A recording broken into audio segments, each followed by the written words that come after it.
This is Greizly Villarreal, serving you to the most leading news of the hour. For the headlines, disaster risk reduction helps people to be physically and mentally prepared.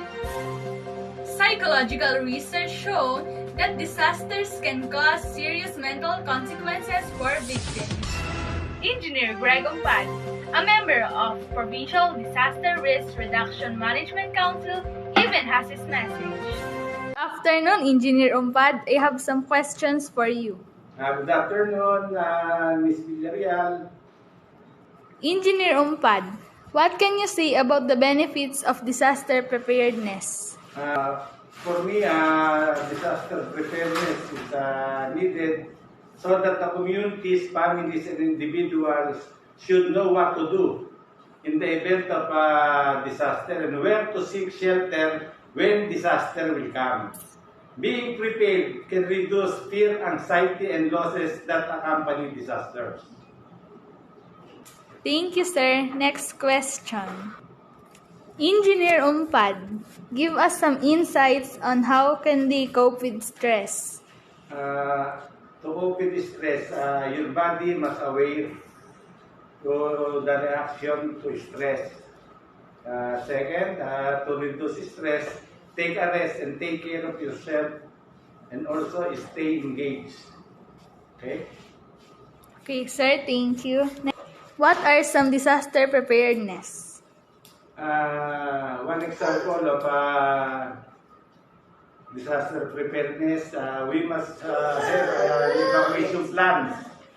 Like for example, if there is a typhoon and we all know that once there is a typhoon, flooding is occur. So we must have an stocking of food and water just to prepare, and also the evacuation center.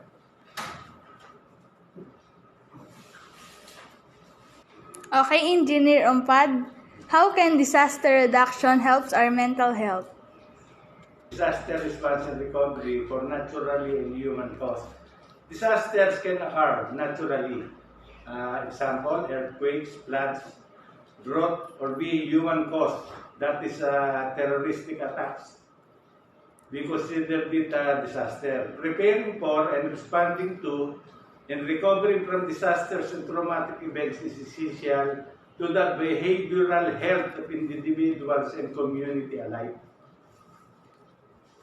It is common for people to show signs of stress. After exposure to a disaster making, it is important to monitor the physical and emotional health of those affected as well as those responding to the needs of others. Although everyone reacts differently to disasters, some of those affected may suffer from serious mental or emotional health.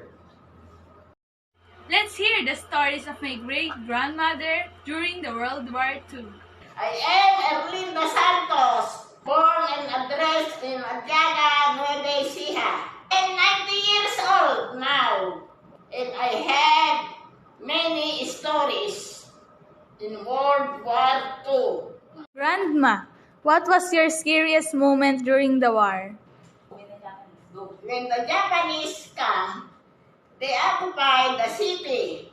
Bombs going on.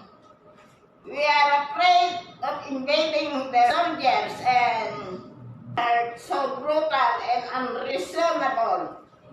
Grandma, how about the schools back then? Schools were controlled by the Japanese government.